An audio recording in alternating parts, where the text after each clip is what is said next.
याद आ रही है, तेरी याद आ रही है। याद आने से, तेरे जाने से जान जा रही है। एग्जाम की डेट नजदीक आ रही है और आपकी जान जा रही है। कोई कह रहा है 14 घंटे पढ़ो, कोई कह रहा है 15 घंटे पढ़ो, कोई कहता है 18 घंटे पढ़ो, कोई कहता है 20 घंटे पढ़ो, और कुछ तो ऐसे हैं कह रहे हैं कि सो ही मत। कमाल है यार। अजीब माहौल बना के रख दिया है स्टूडेंट के लिए। जो काम बड़ी आसानी से किया जा सकता था उस काम को इतना मुश्किल कर दिया है बच्चों के लिए कि 90% बच्चे तो वैसे ही घुटने टेक रहे हैं कि हम सरकारी नौकरी नहीं पा सकते। जिस काम को 5 मिनट में किया जा सकता है उस काम को करने के लिए लोग 4-4 घंटे की एडवाइस दे रहे हैं कि भैया 15 घंटे पढ़ोगे तभी, रात रात भर अपने आप को रगड़ोगे, घिसोगे, तभी आपको नौकरी मिलेगी। ऐसा ऐसा माहौल क्रिएट मत कीजिए कि ज्यादातर बच्चे डिप्रेशन में आ जाए। ऐसा पॉसिबल नहीं है, ऐसा नहीं किया जा सकता। हर आदमी के लिए पॉसिबल नहीं है। कुछ यूनिक बच्चे होते हैं जो 10 घंटे 15 घंटे पढ़ लेते, लेकिन हर बच्चा ऐसा नहीं कर पाता है। लेकिन हर बच्चे की परवरिश इस तरीके से हुई है, बचपन से उसको सिखाया गया है कि वो पढ़े लिखे, अच्छे नंबर लाए और फिर सरकारी नौकरी करे, क्योंकि सरकारी नौकरी की सिक्योरिटी और बात ही कुछ और है। तो वो बच्चे जो 14 घंटे 15 घंटे 20 घंटे नहीं पढ़ पा रहे हैं उनका दिल मत तोड़िए, सही गाइड कीजिए, जो हो सकता है वो कीजिए। मैं आपसे रिक्वेस्ट कर रहा हूं, अरे भाई क्यों इतना आप इसको कॉम्प्लिकेटेड बनाते जा रहे हैं। मैं सभी स्टूडेंट को रिक्वेस्ट करता हूं कि आप अगर इंग्लिश को देखिए, इंग्लिश में मैं आपका हेल्प कर सकता हूं, लेकिन आप ये समझिए कि ये जो टॉपिक मैं आपके साथ डिस्कस करने जा रहा हूं ये आप सही तरीके से किसी भी सब्जेक्ट के साथ ले सकते हैं। मैथ के साथ ले सकते हैं, रीजनिंग के साथ ले, हिस्ट्री के, जीके के साथ, जीएस के साथ, जीई के साथ, जो चाहे आपके साथ उसके साथ आप इसको यूज कर सकते हो, क्योंकि एक यूनिवर्सल रूल है। ये आपके ब्रेन को हेल्प करने वाला रूल है, ये आपको सही डायरेक्शन देने वाला रूल है, ये आपको डेस्टिनी तक पहुंचाने वाला रूल है। अगर आप इस रूल को सही से समझ लेते हैं ना तो आपकी जिंदगी बदल जाएगी। अप्लाई करना है, सारा दिन आपको घिसना नहीं है अपने आप को। ये पहला सेंटेंस है, याद रखिए। रिलैक्स हो जाइए। अगर आप सही से 1 घंटा भी इंग्लिश को पढ़ेंगे, उसमें से 5 मिनट मेरे तरीके से यूज कर लेंगे, जिस तरीके से मैं बता रहा हूं आपको, तो आप 100% अच्छे नंबर ला करके अपनी मनचाही जॉब की कुर्सी पर बैठ जाएंगे। अपनी बॉडी पे वो यूनिफॉर्म देख पाएंगे जिस यूनिफॉर्म में आप अपने आप को अभी इमेजिन कर रहे हो। तो करना क्या है आप लोगों को, पहले तो रिलैक्स होना है कि भैया पहला टारगेट दिमाग में बिठा लो कि हमें 4 घंटे इंग्लिश को नहीं देंगे, हमें 3 घंटे भी नहीं देने, हमें 2 घंटे भी इंग्लिश को नहीं देंगे। फॉर्मूला यूज करना है। एक्सपीरियंस्ड पर्सन वो उसी काम को करता है तो वो उससे बेहतर तरीके से कम समय में, यानी कि 10 घंटे के काम को वो 10 मिनट में कर सकता है। बिल्कुल सही। तो आप 2 तरीके से काम कर सकते हैं। पहला तो आप अपना एक्सपीरियंस इकट्ठा कीजिए, मतलब अपनी सड़क बनाइए और फिर उस सड़क पे चलिए। बहुत मुश्किल है। या दूसरा काम आप ये कर सकते हैं कि ऐसे एक्सपीरियंस टीचर के साथ जुड़ जाइए, जो टीचर आपके टाइम को, आपकी एनर्जी को बचा करके आपको बेहतर तरीके से सही डायरेक्शन में, सही डेस्टिनी तक पहुंचा सकते हैं, आपकी मनचाही डेस्टिनी तक पहुंचा सकते हैं। तो उसके लिए करना क्या होगा भैया, मैं तो आपको 4 घंटे इंग्लिश के लिए, 3 घंटे, मैं तो 2 घंटे भी नहीं बोलूंगा, आप सिर्फ 1 से 1.5 घंटा पढ़िए और वो मनचाहा रिजल्ट लाइए जो टॉपर भी नहीं ला पाते। टॉपर से ऊपर की बात कीजिए। सच में अगर आपके पास सही टेक्निक, सही डायरेक्शन, अगर सही गाइडलाइन है तो आप सही में 5 मिनट का रूल, उसके ऊपर 1 से 1.5 घंटे की प्रैक्टिस, और दिन प्रतिदिन ये 1.5 घंटा कम होते होते 1 घंटे पर आ जाएगा जब तक आपका एग्जाम आएगा। और आप इतना कॉन्फिडेंट और इतना रिलैक्स फील करेंगे कि लाइफ में कभी आपको पढ़ाई बोरियत नहीं लगेगी। पढ़ना आपकी आपकी आदत बन जाएगा, और वो आदत जिसको पाना हर व्यक्ति का, हर इंसान का सपना होता है। तो करना क्या है, सबसे पहला मैंने स्टेप आपको क्या बताया कि आप अपने आप को बोलिए कि मैं 4 घंटे नहीं पढ़ूंगा। सीधी सी बात, सीधी, नो बकवास, कोई नहीं कर सकता ऐसा। मैं 4 घंटे नहीं पढ़ूंगा। अब जब आप ऐसा करेंगे तो आपके ब्रेन को एक मैसेज मिलेगा कि आप उसको काम में फंसा नहीं रहे। आप उसको दूसरा मैसेज, दूसरा सेंटेंस क्या बोलेंगे कि आप सिर्फ 5 मिनट से लेकर के 1 घंटे पढ़ाई करें। 5 मिनट पढ़ेंगे आप। हकीकत में पढ़ाई 5 मिनट में होगी। रिपीटेशन जो आपने करनी है, हंसते खेलते, हिलते झुलते, चलते फिरते, नाचते और दूसरों की बातें सुनते, कभी म्यूजिक, कभी लाउड स्पीकर, कभी नॉइस, ट्रैफिक का नॉइस, कभी इधर का नॉइस, कभी उधर का नॉइस, ये सब बातें सुनते आप 1 घंटे घूमते फिरते, पढ़ाई तो सिर्फ आपने 5 मिनट ही करनी है। आप अपने ब्रेन को बोलोगे कि आप 4 घंटे नहीं, सिर्फ 5 मिनट पढ़ोगे। ये 2 सेंटेंस आप अपने ब्रेन को अच्छे से समझा दीजिए, पूरा जोर लगा करके बता दीजिए कि आप सही टीचर के पास पहुंच गए हो, सही टेक्निक के पास पहुंच गए हो, तो आपको 4 घंटे का काम 5 मिनट में करने का मिले। अरे मशीनरी ऐसे ही तो करते थे। थॉमस एडिसन को देखिए, एक बल्ब को बनाने में कम से कम उनको 20 से 25 मिनट लग जाते थे। स्टार्टिंग का जो बल्ब बना था उसको तो महीनों सालों लग गए थे, लेकिन फिर सालों को उसने घंटों में कन्वर्ट किया, घंटों को उसने मिनटों में कन्वर्ट किया, और एक पर्सन आया, उसका भी बाप, उसने एक ऐसी टेक्नोलॉजी, ऐसी टेक्निक निकाल दी, रिबन नाम का एक मशीन बना दिया, जिसमें 1 मिनट में 1000 से ज्यादा बल्ब बनते। बताइए किसकी रिस्पेक्ट होगी? टेक्निक की ना। एक आदमी ने बल्ब बना दिया, एक आदमी ने एसएससी तैयार कर दी, सीजीएल तैयार कर दिए, उसका सिलेबस तैयार कर दिया। अब आगे हम जैसे लोगों का फर्ज है कि हम उसको और आसान बनाएं बच्चों के लिए, ना कि मुश्किल करें, ना कि उनको बोलो कि 3 घंटे, 4 घंटे, 5 घंटे, 8 घंटे, 18 घंटे, 20 घंटे। अरे क्यों बकवास कर रहे हो? क्यों डिप्रेशन में बच्चों को लेकर के आ रहे हो? क्यों बच्चों का जीना हराम कर रहे हो? ऐसा नहीं है। इतना मतलब उनको प्रेशराइज कीजिए कि वो इनडायरेक्ट आपके पास आकर के पढ़े।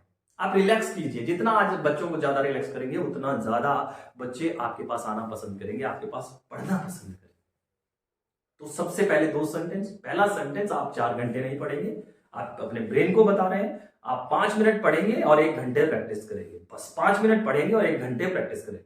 ज्यादा आपको डर लग रहा है तो 1.5 घंटे प्रैक्टिस कीजिए, लेकिन प्रैक्टिस करना भी अगली वीडियो में बताऊंगा कि ये वीडियो लंबा हो जाएगा, तो समझ लीजिए। अभी हम कैसे पढ़ेंगे, वो 5 मिनट में क्या सीखेंगे कि हमारी वोकैबुलरी अच्छी हो जाए। इंग्लिश की है, आप हर जगह इस टेक्निक को यूज कर सकते हैं। सिंपल क्या है, आपको वोकैबुलरी 15 वर्ड याद करनी है 5 मिनट में, ये आपका टारगेट है। 5 मिनट में 15 वर्ड याद करनी है, ये आपका टारगेट है। अब ये रोते रोते तो नहीं होगा भैया, इसके लिए आपको एंटरटेनिंग, आपको FFF का यूज करना होगा। एक पेड़ बनाना होगा अपने दिमाग में, जिसका पीडीएफ हम आपको प्रोवाइड कर देंगे टेलीग्राम के ऊपर।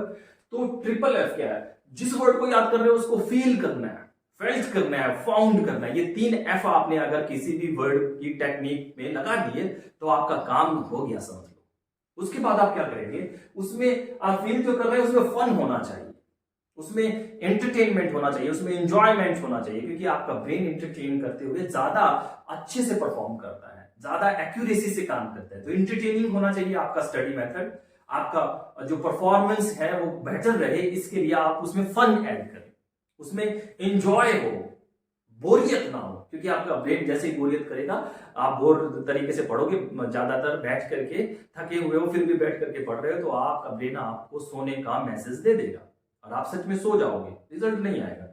आपको फिजिकली लगेगा कि आप पढ़ रहे हो, पर मेंटली आप हकीकत में सो चुके हो। ऐसा नहीं करना है। तो FFF का फॉर्मूला यूज कीजिए। एंजॉयमेंट होना चाहिए, फन होना चाहिए, एंटरटेनिंग यहाँ पे एक वर्ड है, वो आपको यहां नहीं दूंगा मैं। अगर आप मेरी ऐप पर आकर पढ़ते हो, वो एक ऐसा वर्ड है, अगर आप उस वर्ड को अपनी स्टडी के साथ जोड़ लेते हो तो आपकी लाइफ में आप कभी परेशान नहीं होगे पढ़ाई से, हर बार आपके रिजल्ट अच्छे आएंगे। रिपीट, ये सबसे बड़ी टेक्निक है जो बड़े बड़े वेदों को, उपनिषदों को, ग्रंथों को याद कराने वाली टेक्निक है। रिपीट, इसकी वैल्यू को समझिए। 5 मिनट की पढ़ाई और जो रिपीटेशन है वो 1 से 1.5 घंटे का बोल रहा हूं। यही वो वर्ड है जो आपने करना है। 5 बार लिखना है आपने। ये देखिए 5 उंगलियां, 5 मिनट पढ़ना है, 5 बार लिखना है, 1 से 1.5 घंटे रिपीट करना है। अब किस तरीके से, एक पेड़ बना लीजिए अपने दिमाग में, इसका पीडीएफ भी मिल जाएगा आपको।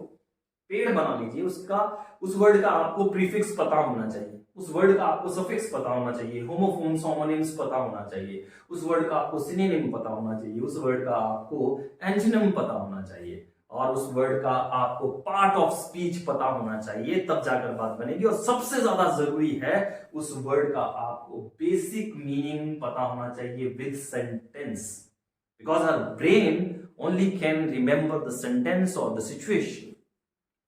We can't understand, we can't remember a single word, a particular word we can't remember. ये याद रखिए आप, सिंगल सेंटेंस आपने बनाना है उसका बेसिक मीनिंग के साथ, और उस मीनिंग के साथ आपका फीलिंग जुड़ा हुआ हो, तब जाकर के वो वर्ड आपको याद हो जाएगा। इससे अगली वीडियो में मैं उल्टा शुरू करूंगा पढ़ाना आपको, यानी कि जेड वर्ड से पढ़ाना शुरू करूंगा और वहां जिगजैग की बात करूंगा।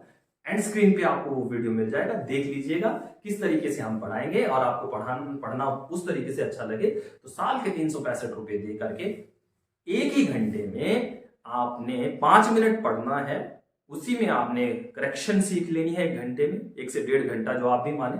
आप अपने आप को ज्यादा कमजोर मानते हैं तो 1.5 घंटा, अगर आप थोड़ा सा स्पीड है तो 1 घंटा। उसी में आप सीखेंगे हमारे पास से ग्रामर पूरा पोर्शन सीखेंगे, करेक्शन वेरेक्शन जो भी है आप वहां पे सीखेंगे, उसी में आप वोकैबुलरी सीखेंगे, उसी में आपको कॉम्प्रिहेंशन सॉल्व करना सिखाया जाएगा। मतलब 1 घंटे में तीनों काम करने सिखाए जाएंगे आपको। और ये चीज हो सकती है, ये पॉसिबल है, ये आप पहले ऑलरेडी करते हो। अगर आप बाइक चलाते हो तो 3 से 4 चीजें एक ही बार में कर लेते हो आप, मतलब आप मल्टीपल हो, वर्सेटाइल पर्सन हो आप। ऐसा हो सकता है, स्टडी के मामले में ऐसा हो सकता है, फिजिकल एक्टिविटी में शायद ऐसा ना हो सके, लेकिन स्टडी में ऐसा हो सकता है। जैसे आप जब बाइक चलाते हो तो आप एक्सीलेटर भी देते हो, आप क्लच पे भी ध्यान रखते हो, आप ब्रेक पे भी ध्यान रखते हो, आप रोड पे भी ध्यान रखते हो, आप लेफ्ट भी ध्यान रखते हो, आप राइट भी ध्यान रखते हो, आपके पीछे से कोई आ रहा है कि नहीं आ रहा है, आपको कोई रॉन्ग क्रॉस कर रहा है कि नहीं कर रहा है, कोई आपको ओवरटेक कर रहा है कि नहीं कर रहा है, आप ये सब चीजों का ख्याल एक बाइक चलाते हुए कर लेते हो। तो पढ़ते हुए क्यों नहीं कर सकते यार? कर सकते हो, इसमें कोई फिजिकल एक्सीडेंट होने की संभावना नहीं है। बस आपके पास टेक्निक होगी, आप स्पीड बनते जाएंगे तो हो जाएगा आपसे बड़े आराम से। तो ये जो ट्री है आपको सच में हेल्प कर सकता है। और इसका रूट अगर आपको मजबूत करना है, यानी कि रूट वर्ड, तो पहले ये चीजें आपको पता होंगी तो आप रूट वर्ड तक आसानी से पहुंच सकते हो। क्योंकि रूट वर्ड याद करना सबसे कंफ्यूजिंग काम है। टीचर बोलते हैं, यहाँ पे सब पूरी दुनिया बता रही है कि रूट वर्ड याद कर लो तो ये हो जाएगा, रूट वर्ड याद कर लो तो वो हो जाएगा। लेकिन भैया एक रूट वर्ड से 5 root word, 6 root word, 7 root word निकल रहे हैं या इससे भी ज्यादा निकल रहे हैं, तो ब्रेन कैसे उनको अपने अंदर सही तरीके से स्टोर करेगा? वो फंडामेंटल आपको यहां पे मिलेगा, वो यहां पे मिलेगा। जब तक आप सही से फंडामेंटल नहीं सीखोगे, आपके लिए रूट वर्ड बेकार है। एक ही वर्ड से आप 5 वर्ड बना रहे हो, लेकिन उसका घी खिचड़ी एक जैसा कर रहे हो, तो फिर फायदा क्या है? याद ही नहीं रहेगा टाइम पे। आप उसको रिकॉल विद करेक्ट मीनिंग नहीं अगर कर पाओगे तो फिर फायदा कैसे होगा आपको? आप कैसे अच्छा परफॉर्म करोगे शॉर्ट टाइम में? कम टाइम में आप अच्छा परफॉर्म कैसे करोगे? क्योंकि आपका जो एग्जामिनर है वो आपकी इंटेलिजेंसी को स्पीड वे में चेक करना चाहता है, स्पीड दे करके। इसी वजह से वो आपको 60 मिनट में 100 क्वेश्चन सॉल्व करने के लिए दे रहा है, ताकि वो आपकी स्पीड चेक कर सके।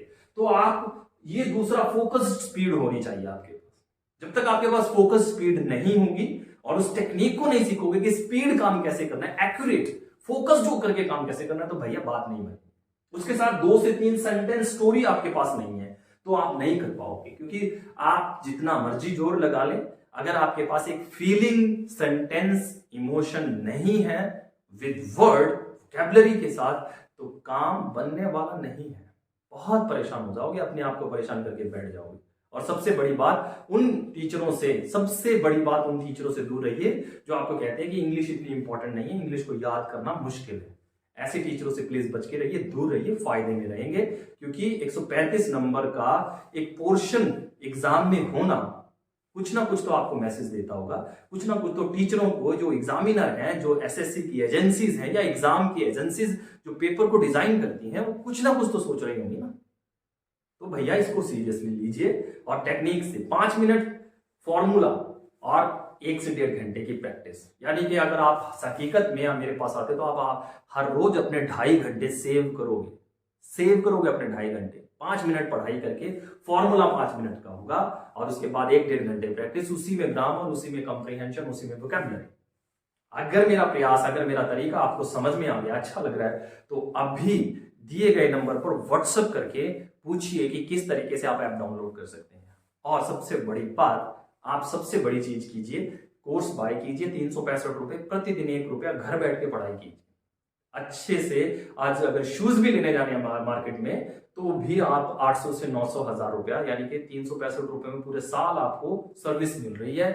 काम हम कर रहे हैं, आपने सिर्फ पढ़ना है। एक पेज मिलेगा आपको, उसके ऊपर आपको फीलिंग, सेंटेंस मिलेगी, वोकैबुलरी मिलेगी, उसका पार्ट ऑफ स्पीच मिलेगा, सिनोनिम, एंटोनिम, उसका बेसिक मीनिंग मिलेगा विद सेंटेंस, होमोनिम्स मिलेंगे आपको, सफिक्स मिलेगा, प्रीफिक्स मिलेगा, और रूट अगर वर्ड है, वो रूट वर्ड्स है तो उसका रूट वर्ड भी आपको एक ही पेज पे मिलेगा। याद कीजिए और उसका छोटा सा टेस्ट दीजिए। टेस्ट देंगे तो आपको पता लग जाएगा कि आपने कितना अच्छा काम किया है। पहले 20 मिनट में टेस्ट लीजिए अपने आप से, फिर 20 मिनट में, फिर 20 मिनट में। इस तरीके से आप 1 घंटे में 3 बार टेस्ट दे करके अपने आप को गेमिंग वे से किसी भी वोकैबुलरी को, कितनी भी चाहे वोकैबुलरी याद करनी हो, आप कर सकते हैं। आइए ऐप पे मिलते हैं और अच्छे से पढ़ते हैं। विद दिस वर्ड, आपको अगर मेरा प्रयास अच्छा लग रहा है, लाइक कमेंट शेयर जरूर कीजिएगा। चैनल पे पहली बार आए हैं तो सब्सक्राइब कर लीजिए, फेसबुक पे देख रहे हैं तो फॉलो कर लीजिए। Thank you very much.